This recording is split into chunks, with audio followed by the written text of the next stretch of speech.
Namaskar. Hello and welcome to PGurus channel. I'm your host Sri Iyer. Joining me today, three special members of CoHNA. They have been on our channel before, but this time we're going to talk about a new Department of Justice dropping their investigation into the BAPS Swaminarayan Temple in New Jersey. Now let's welcome our guests, Nikunj Trivedi, Pushpita Prasad, and Aldrin Deepak. Namaste. Welcome to all of you. Namaste.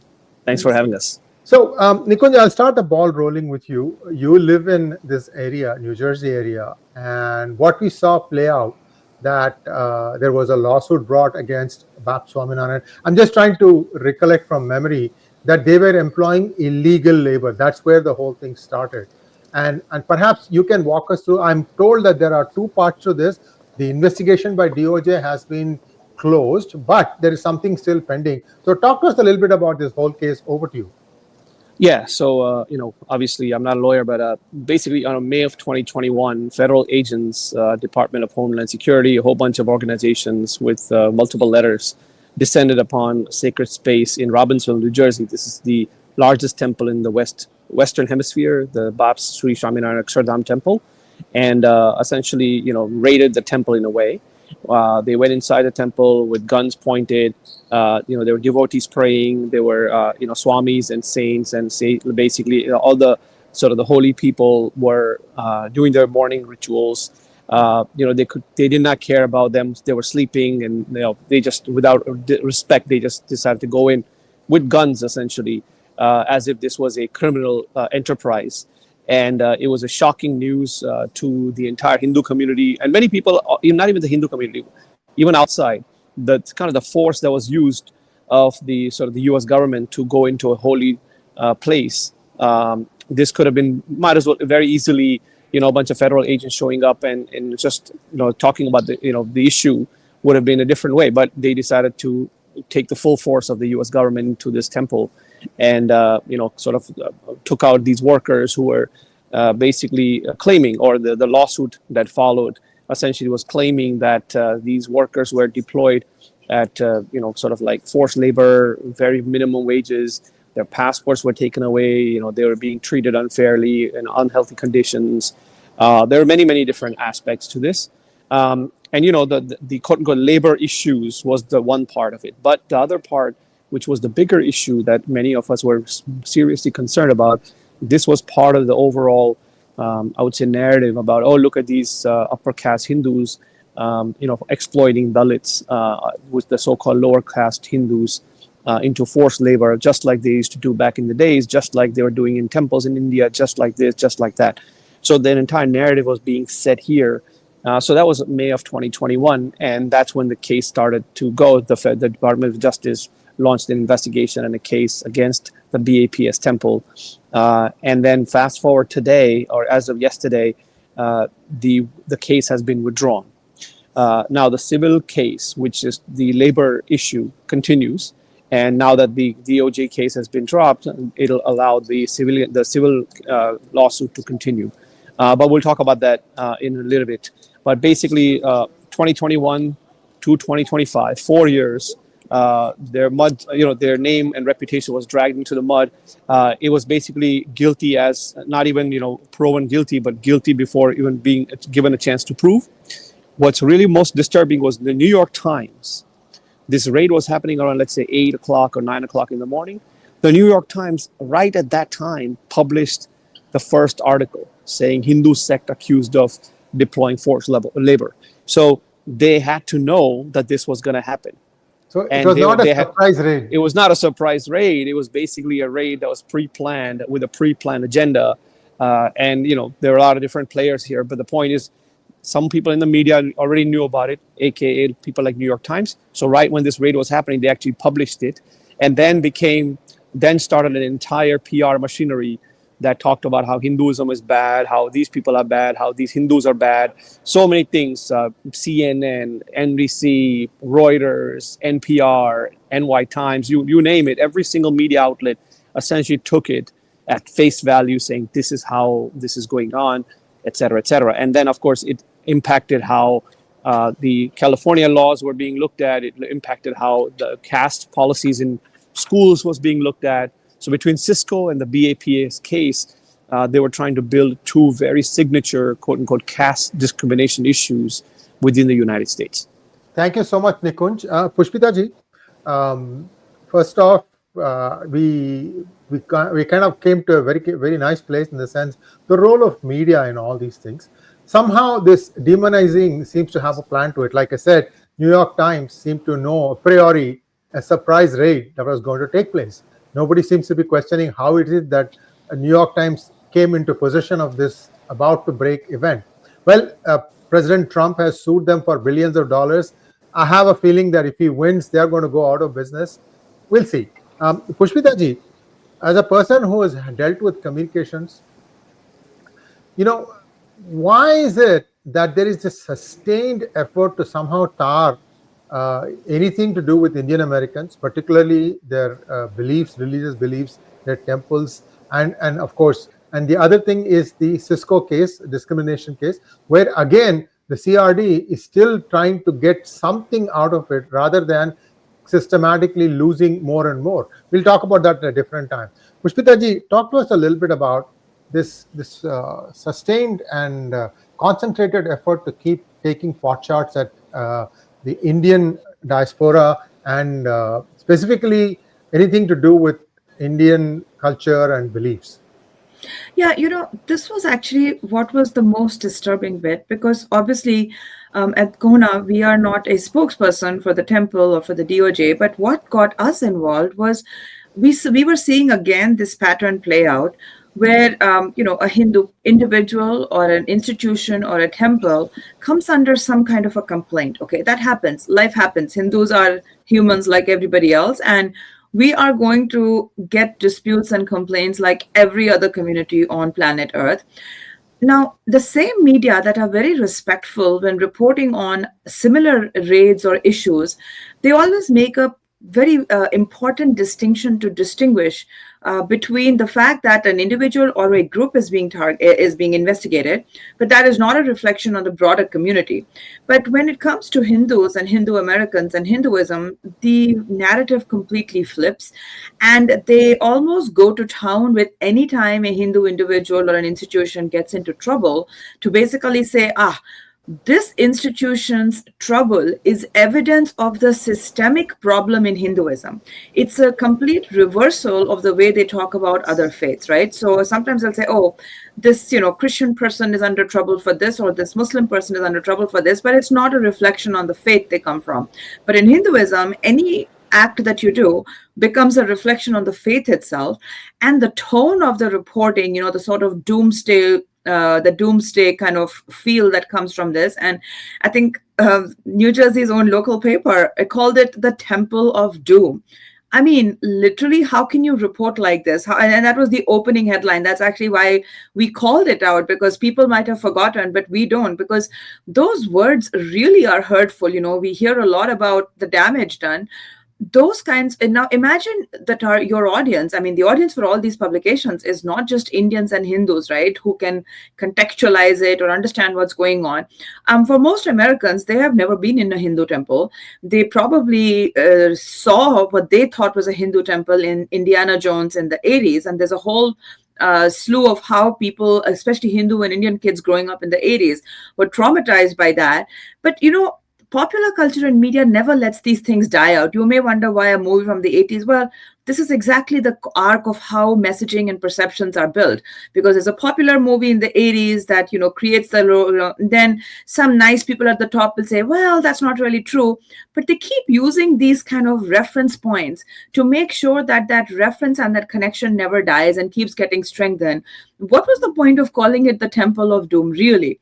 Right? I mean, it's an investigation that has started, disturbing allegations. Let us look at what plays out. But you immediately connect it to this horrific fictional character that was also completely nothing to do with Hinduism. So this is not to pick on one publication in particular, because the problem is very systemic. And we saw the same thing happen in the 𝗲𝗏 case, for example, right? Again, it's certainly important that a person gets to file a discrimination lawsuit against their manager if they feel they've been discriminated. Nothing wrong against that. It was how EEOC dealt with that case. They made it like a PR campaign because, they deal with a lot of workplace complaints all the time. I don't see that same kind of grand international PR push every time they file a lawsuit on behalf of somebody. In this case, because it was a supposed caste complaint against a Hindu manager, it became like an international story with all the comments about Hinduism is this, Dalits are the darkest, oppressed, blah, blah, blah. That is not what is normally part of a workplace complaint, right? It's very focused on this was a system, this is where the company failed, this is what the manager did.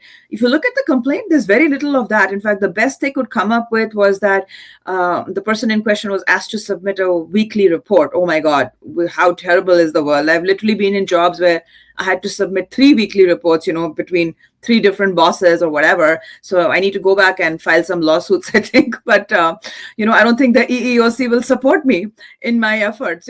They will tell me that the point is not the merits of the case. The point is how it gets framed to bring the whole community under target, to say that this bad behavior or bad practice is derived from Hindu scriptures. That is fundamentally why people like us at CoHNA get involved, because Hindus can behave badly, just like people of every faith can behave badly. In both of these cases, they have been they have basically come out and been shown innocent, or maybe BAPS case is still ongoing, but the Cisco lawsuit completely dissolved and showed that what a racket CRD had run. But even if they had been guilty, my point is, the best case scenario was they became scot-free, but honestly, it should not matter. Why are you and I and Aldrin and Nikunj in the dock? Because of what Sundar Iyer is doing or because of what BAPS is doing? That is fundamentally what people should be concerned about. Thank you so much. And Aldrin, the unfortunate consequence where one individual's whatever event gets completely broadcast and tars the entire community. This is very unfortunate, but somehow this seems to be done as consistently as a pattern. How do you see this whole thing? Because for the longest time we ignored it. There used to be cases here and there, but this I see is like a sustained, concerted effort to somehow tar Indian Americans and particularly Hinduism.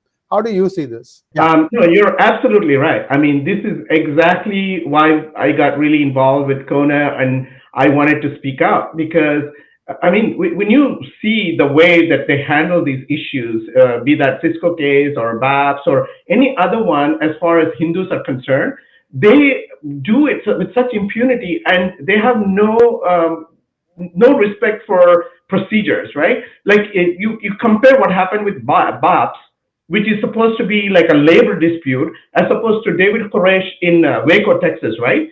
I mean, they had a standoff for days, knowing that there was weapons, they were doing much worse things than all of this. But for some reason, BAPS was much worse, that they had to come guns blazing into a sacred place of people that have never created problem for these people. Is that a way that you handle a labor dispute? Show me one other place that they have done that gives precedent to this kind of behavior. This has been a problem in America against Hindus for a long time. And both sides of the aisle that you can see this problem. And somehow they take it for granted that because we don't fight back, because we don't go on the street and create havoc, that it's okay to just pick on us and bully us the way that they want to. So the problem for me was the way that they started picking on Cisco case. And when I read the Cisco case, I got really, I mean, my blood was boiling as I was reading the Cisco case, because they were talking about these things that are not true at all. Now, what happens in India? Let's talk about in India and then the problems and the solutions that is different. In America, I've lived here for 35 years. No one in my community ever asked, what is your caste? Never. No one has ever asked, and my name is Aldrin.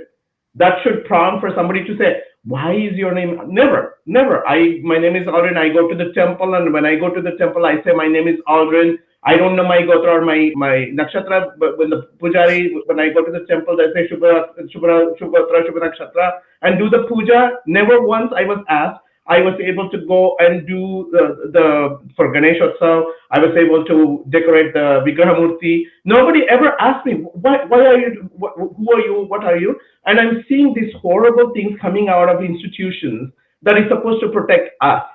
And this was creating such a future in our community, because it was causing, like, let's say these kids who are now growing up in America who have no idea about what caste is, suddenly tomorrow they go to school because it is institutionalized now, and it is become an ordinance or a law, whatever, based on who is talking about this. And suddenly, like, somehow you're under the microscope to make sure that you prove you are not prejudiced against somebody else. And who is going to tell me? I mean, I asked the same question in one of the assembly, in one of the city meetings. I asked, if I bring 10 Indians and if I put you in front of, if I sit them in front of you, would you be able to pick who is a Dalit? If not, then you should not be making laws for people that you don't know anything about. You have no clue what is going on in our community, what we need, what kind of facilities and needs that we have in our society, in our community. You can come and ask us. We can have a dialogue, and then we can talk about what we can do together. But don't sit there and tell me and dictate to me who I am, what I should be getting. And I said, we're not like the Dalits and the Indians are not allowed anymore. We are equal citizens in this country, and we should be treated that way. So these things are like what Nikunj and Pushpita ji were saying. This is institutionalized discrimination against Indians and Hindus particularly, because we're an easy target, because we don't fight back. Everybody wants to, be calm and, improve yourself, contribute to the society. But in the meantime, these things are just thrown out for somebody's career in politics or in tenure in institute in a university. This is the horrible situation that we are in right now. Thank you so much, Aldrin. So if I have to summarize this thing, we are somehow presumed guilty, and you have to, the onus is on the community and the individual to prove his or her innocence. Nikunj, I'll come back to you. So there is a civil suit going on. Let's set that thing aside. But at least one part of the investigation is closed.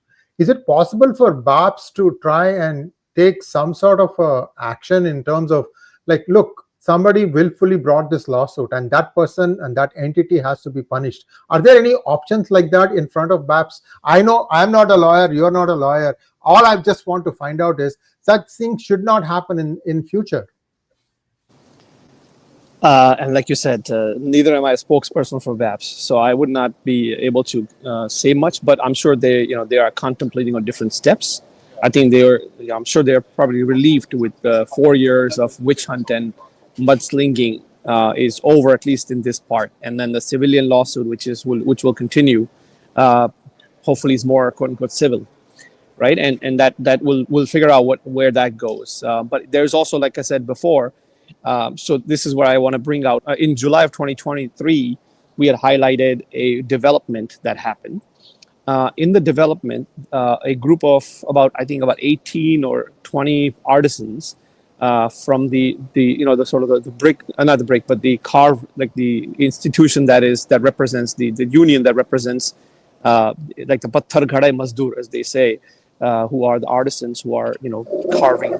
So a group of those people filed a petition or a complaint in the court, Rajasthan High Court, saying that we are withdrawing ourselves from the case because we were coerced.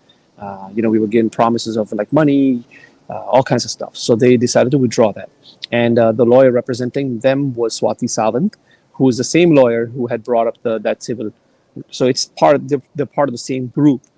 They're being coerced into this kind of a lawsuit against BAPS, but they said we have nothing but respect for the organization.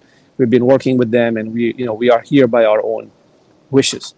So that happened in 2023, So in fact, we're just tweeting about this today, that, hey, this is a reminder that, that the anti-Hindu groups are now whipping up the sentiment that, oh, no, it's not over. The civil lawsuit will still continue, and BAPS is, quote unquote, still guilty of this and that, etc. So we want to remind people that, hey, remember 2023, that we had this issue where we saw official workers saying they were actually forced with promises of U.S. citizenship, promises of money, coercion, things like that, by these types of lawyers.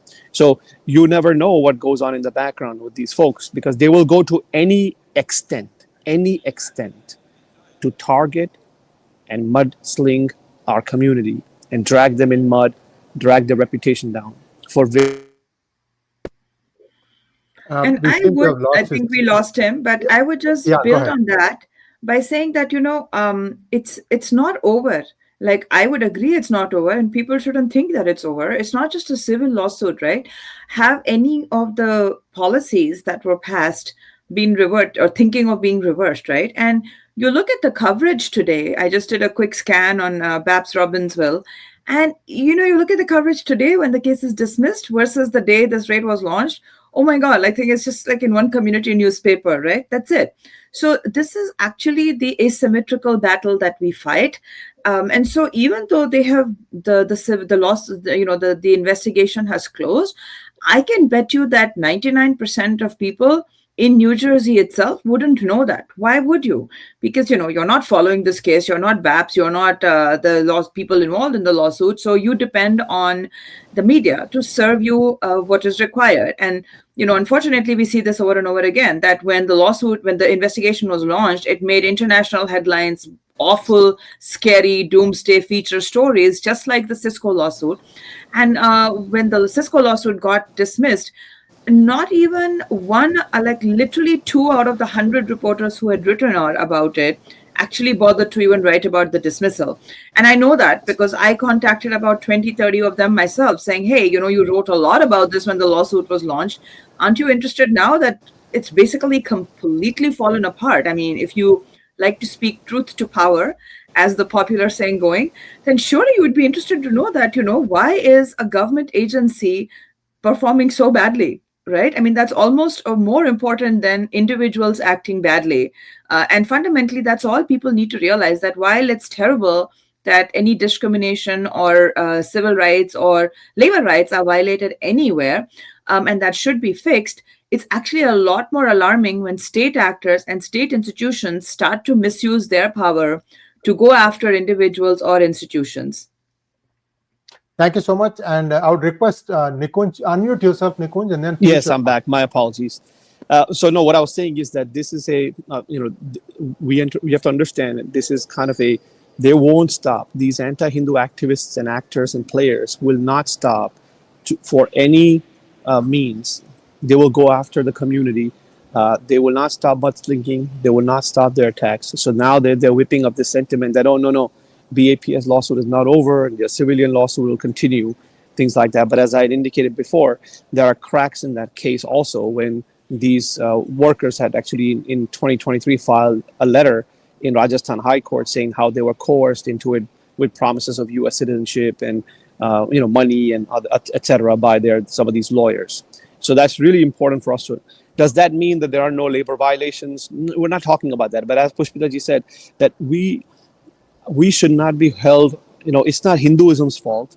It is not some, Hindu community's fault. There are labor issues that go on in many places, whether it's companies, the companies have labor issues going on. You have unions with labor issues. You have organizations. You have United Nations with labor. You could have many different types of entities with labor issues, but that doesn't mean that person belonging to that faith represents the entire faith, and the entire faith is bad, etc. So that's really, but when it comes to Hindus, unfortunately, it's not that kind of care and that kind of, I would say, fiduciary obligation is not upheld. It's just Hindus are always guilty until proven innocent, and even after being proven innocent, you're still guilty because you're fundamentally bad. Thank you so much. And Aldrin, I'd like you to take a quick look at what is happening in California now. The SB 509 bill has been approved by both the Senate and the Assembly, and it has to do with finding resources for training of law and order officials to understand that there is such a thing as a transnational repression. While this was all being voted upon, it turned out that the funding was already there, and that some places they are already even trained the people. Essentially, this bill is redundant. But in the name of that, just like how you have pork legislation in Congress, you've added some categories that makes no sense at all. Aldrin, I don't know if you live in California, but I'm telling you, I live in California, and I'm shocked. I mean, these rascals who go by the name of lawmakers don't even seem to apply their mind to what they are trying to do. I think you have to look at what is their goal, right? It's purely political. They really don't care about how is this going to impact. Before they used to do studies to see how is this going to impact this community, or if they would do that with a certain other community, but it's never an important thing for Hindus, right? As a Dalit, I have to say, my biggest strength comes from my community. I go, every Hindu that I meet, I feel a sense of a camaraderie, a sense of belonging, right?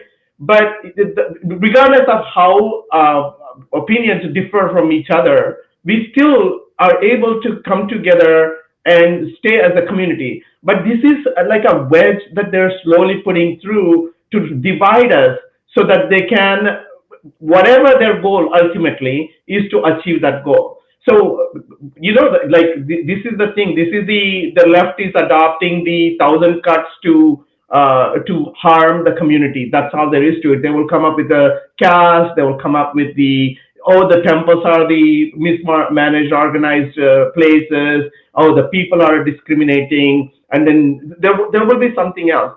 So the biggest lesson for us, that you will not be able to stop what they're going to. They will keep doing, as long as our communities are not going to wake up and say, this is not going to happen. And everybody should join this, because if you think I have nothing to do with that, I'm not following any Hindu thing, this and that, trust me, like I said, if you take 10 Indians, they will not know what caste or what religion or what subset of group that you belong to. You will eventually pay the price. You will be targeted because you will not have voice. You will not have anybody that can speak for you, because somebody else, if you notice, this is from the beginning, and this is also our fault, because we did not gather enough strength and courage to stand up and say, you will not do that to us. Because they've been doing that with our institutions, they've been doing that with our religion, they've been doing that with our community. They will keep doing this because we don't have enough strength, or people are not gathering to voice opposing opinion. And that's why they will do that. But one thing I can say today, get involved and make a difference in your own life. Forget about the organization. Your life is important. Your kids are going to grow up in this country. If you choose to do that, you need to wake up and say, no, I will not let this happen. This is a very important message. Thank you so much, Aldrin. Pushpita ji, CoHNA, if somebody would like to donate to CoHNA, could you share a little bit of details, maybe CoHNA.org, how one can go about donating to the cause? Because this is far from over. And we all of us have daytime jobs. And we are doing this because of the passion and the untruth that is being, percolated through the environment. Over to you. Yeah, very simple. CoHNA.org, CoHNA.org, and the donate button is very prominently there. You can donate online, you can send in a check, you can, there's many different ways. Talk to us if you can't figure out how to donate, we will respond. But I say, why do I have to say, we should not be shy about asking for money, and we should not be shy of giving money, because there is this sort of concept that, this is all seva. Yes, it is all seva. That is very important. But there is also a reason that our teen Devis always go together, right? Saraswati, Durga, and Lakshmi. You cannot keep, they don't work individually. It's an ecosystem, and I understand people are busy. They don't have time to spend hours analyzing bills and fighting them. Okay, donate. We keep saying we are the richest community, but honestly, I can tell you that Hindu advocacy organizations are not well funded. It does not reflect our so-called strength that we are so proud of. So I would say time for maybe our actions to match our words, because this is ultimately a fight that we have to fight. There is no escaping this, because even if you look at BAPS, if you look at Cisco, if you look at every case we're fighting about, we are literally being picked on for just going about doing exactly what people think will keep them safe. Put your head down, study hard, get a good tech job, build a beautiful mandir, you will not get in trouble. BAPS was not out there trying to do something, I mean, whatever. Sundar Iyer was not out there trying to do anything else. So he was doing his startup, got him in trouble, and he's an avowed atheist. Didn't save him. So everybody who feels spiritual, not religious, if I stay away from this, why, there is no escape, guys. So, and bullies know, they know who to pick on. So if they smell fear, they come after you. And so if the Hindu community wishes to continue to run away, this is going to be our fate. Thank you so much, and thank you so much, Nikunj. Thank you so much, Aldrin, and thank you so much, Pushpita ji. Viewers, please make sure that this message spreads, especially to our future children, because they need to understand that they are not just collateral damage, they are going to be comprehensive damage. They would not know what hit them, because none of them have been brought up in all these things that they are being framed for. So this is the big challenge that in front of us. I hope viewers, you help us. You please donate to CoHNA. They do a lot of work, and everything that I have seen about, like, for example, the legislations in California, somebody is actually keeping track of it. Somebody's talking to the lawmakers, telling them, look, this is not right. Have you looked at it from this angle? Because these days, people are not waiting to get input before they make up their mind. They just go whichever one cries the loudest. This is like the crying baby gets the milk. So thank you so much once again. Viewers, like, share, and subscribe to our channel. Don't forget to click on the bell button for notifications. Namaskar. Namaste. Namaste.